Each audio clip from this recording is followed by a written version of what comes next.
नहमदुहु व नुसल्ली व नुसल्लिमु अला रसूलिहिल करीम अम्मा बाद फ़अऊज़ु बिल्लाहि मिनश शैतानिर रजीम बिस्मिल्लाहिर रहमानिर रहीम। मेरे मुअज़्ज़ज़ सामाईन इकराम, अस्सलामु अलैकुम व रहमतुल्लाहि व बरकातुहू। मैं अपने रब कायनात से ये दुआ करती हूँ कि मेरे जितने भी सुनने वाले हैं, रब कायनात सबको सेहतमंद, तंदुरुस्त और लंबी ज़िंदगियाँ अता फरमाए। हम सब की हर मुश्किलों, परेशानियों, तंगदस्तियों में मेरा रब कायनात हमारी मदद अता फरमाए। हमें ज़हनी, रूहानी, जिस्मानी अज़ियतों, तकलीफ़ों, बीमारियों से निजात अता फरमाए। हमें ज़हनी और रूहानी सुकून अता फरमाए। हमें बीमार दुनिया से बचाकर बीमार मदीना बनाए। और जो हम सब के हक़ों में बेहतर है, मेरा रब कायनात हमारे लिए वो अता फरमाए।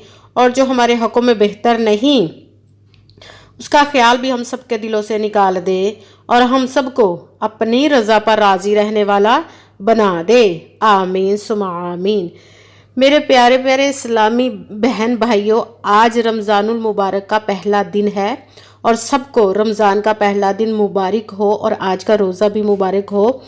जो आज मैं आप लोगों को वजीफ़ा बताने लगी, जो भी पहले रोज़े को ये वजीफ़ा पढ़ता है तो अल्लाह पाक आपने गैबी ख़जाने के जो फरिश्ते दौलत के हैं उनको फरमाता है कि ये जो कौन सा बंदा है जो मेरा आज के दिन वजीफ़ा ये पढ़ रहा है, जाओ और इसको इतनी दौलत अता फरमाओ, इतनी दौलत अता फरमाओ कि इसे किसी भी चीज़ की ज़िंदगी में कमी ना रह जाए। और रब्बे कायनात के फरिश्ते आपके घर खुद आकर आपको गैबी तरीके से इस तरह दौलत अता फरमा देंगे कि आपको समझ नहीं आएगी कि किस तरह से ये दौलत हमारे घर में आई और किसने दी और कैसे आई। बस यकीन कामिल आपने रखना है। कहते हैं कि यकीन कामिल होता है, पीर कामिल नहीं होता। इसलिए रब्बे कायनात की ज़ाते पाक पर यकीन कामिल रख के आप इस वजीफ़े को कीजिएगा। अगर ज़रा सी भी हमारे दिलों में शैतानी वसवसा, शैतानी बात आ जाती है तो हमारा वजीफ़ा वो पूरा नहीं होता और हमें वो कामयाबी और कामरानी नहीं मिलती। इसलिए यकीन कामिल रख कर रब्बे ज़ाते पाक पर फिर वजीफ़े को कीजिएगा। और 5 वक्त की नमाज तो पाबंदी करनी है, क्योंकि ये रमज़ान का महीना, इसमें तो वैसे भी जो आम दिनों में नहीं नमाज पढ़ते वो भी अल्हम्दुलिल्लाह नमाज पढ़ना शुरू कर देते हैं। रब्बे कायनात अपने इस रमज़ान पाक में इतनी बरकतें और रहमतें हैं कि हर इंसान का दिल चाहता है कि हम ज़िंदगी में, अगर अल्लाह ताला ने हमें रमज़ानुल मुबारक का महीना नसीब किया है तो हम कोशिश करें कि खूब अपने लिए नेकियों की दौलत जमा कर लें। तो 5 वक्त की नमाज की पाबंदी लाजमन रखिएगा और अच्छी नीयत रख के इस वजीफ़े को कीजिएगा। कहते हैं कि कुरान पाक में रब्बे कायनात इरशाद फरमाता है, इन्नमल आमालू बिन्नियात, कि जो अमलों का दारो मदार होता है वो नीयतों पर होता है। अगर हमारी नीयत अच्छी है तो हमारा अमल भी अच्छा होता है, और अगर हमारी नीयत ही अच्छी नहीं तो हमारा अमल भी अच्छा नहीं होता।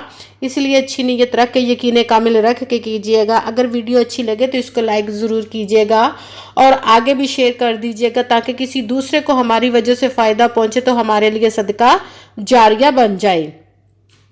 और आपने अगर नए हैं इस चैनल पर तो इस चैनल को सब्सक्राइब ज़रूर कर लें और बेल आइकन को भी दबा लें ताकि मेरी अगली आने वाली वीडियो आप तक पहुंच सके। और अगर कोई मुझसे किसी मसले के बारे में इस्तिहारा करवाना चाहते हैं या किसी काम का हिसाब लगवाना चाहते हैं या महफिल पाक के लिए बुलवाना चाहें या कुरान पाक ऑनलाइन पढ़ना चाहते हो तो व्हाट्सअप का नंबर वीडियो पर चल रहा है, आप लोग मुझसे रब्ता कर सकते हैं। अगर मेरे भाई या बुज़ुर्ग मुझसे रब्ता करना चाहते हो तो व्हाट्सअप पर वॉइस मैसेज करके मुझसे बात कर सकते हैं। अगर बहनें या माएँ मुझसे रब्ता करना चाहती हैं तो वो व्हाट्सएप पर वॉइस कॉल करके मुझसे बात करके अपना मसला बता सकती हैं। आपने पूरी वीडियो को ध्यान के साथ सुन के समझ के फिर वजीफ़े को करना है। ऐसा ना हो कि कोई बात रह जाए और फिर वजीफ़ा ठीक ना हो और हम अगर अपनी तरफ से किसी लफ्ज़ में कम या ज़्यादा कर देते हैं तो भी हमारा वजीफ़ा ठीक नहीं होता। जिस तादाद और जिस तरतीब के साथ मैं आप लोगों को वजीफ़ा बताऊँगी उसी तादाद और उसी तरतीब के साथ आपने वजीफ़े को करना है।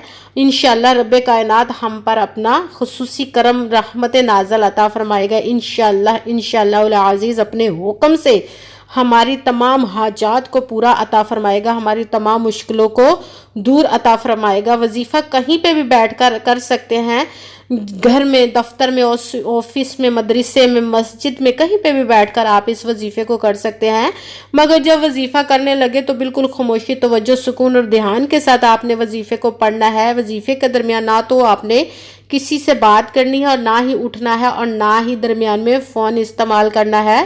بالکل خاموشی، توجہ، سکون اور دھیان کے ساتھ آپ نے اس وظیفے کو پڑھنا ہے۔ یہ زیادہ ٹائم نہیں لگے گا، آپ کا 1-1.5 منٹ کا ٹائم لگے گا اور اتنا بڑا ہمارا زندگی کا مسئلہ حل ہو جائے گا، جس کے مسئلے حل ہوتے ہی ہمارے تمام زندگی کے مسئلے حل ہو جائیں گے۔ اسی لیے آپ نے سکون توجہ کے ساتھ اس وظیفے کو پڑھنا ہے۔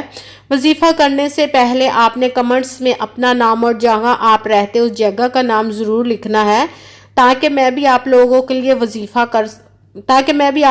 لیے دعا کر سکوں اور پھر آپ کو وظیفہ کرنے کی بھی اجازت مل جائے گی انشاءاللہ العزیز۔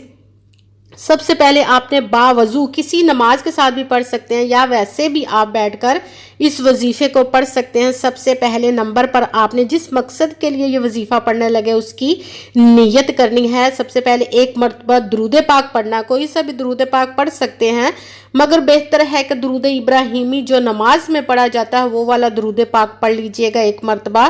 درود پاک پڑھتے ہی پہلے نمبر والا ساتھ ہی آپ نے وظیفہ شروع کر دینا۔ وظیفہ ہے یا غفارو، یا غفارو، یا غفارو۔ اس کو آپ نے 11 مرتبہ 11 ٹائم پڑھنا۔ اس کے ساتھ ہی دوسرے نمبر والا وظیفہ شروع کر دینا ہے، وہ ہے یا مسبب الاسباب، یا مسبب الاسباب، یا مسبب الاسباب۔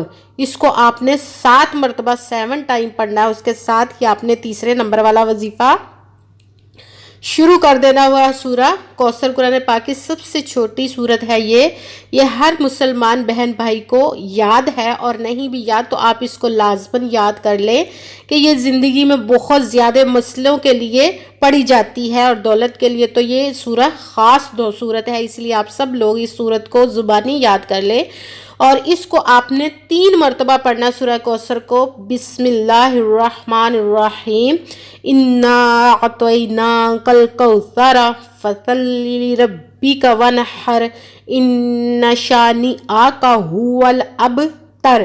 سورہ کوثر کو بھی آپ نے 3 مرتبہ 3 ٹائم پڑھنا۔ اس کے ساتھ ہی چوتھے نمبر والا وظیفہ آپ نے شروع کر دینا ہے، وہ ہے یا غنیو، یا مغنیو، یا غنیو، یا مغنیو، یا غنیو، یا مغنیو۔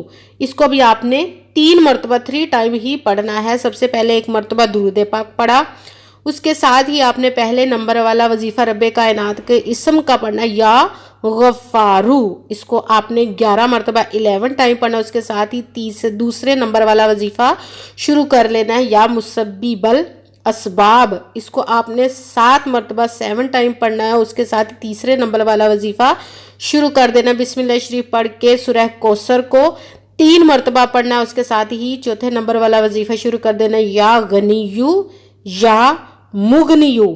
اس کو آپ نے 3 مرتبہ 3 ٹائم پڑھ کے وہی درود پاک پڑھنا جو درود پاک آپ نے وظیفہ شروع کرنے سے پہلے پڑھا تھا۔ 1 مرتبہ درود پاک پڑھ کے آپ نے دونوں ہاتھوں کو رب کائنات کی بارگاہ میں بلند کر لینا ہے۔ پھر اپنے گناہوں کی سب سے پہلے اپنے گناہوں کی خوب دعا کرنی ہے۔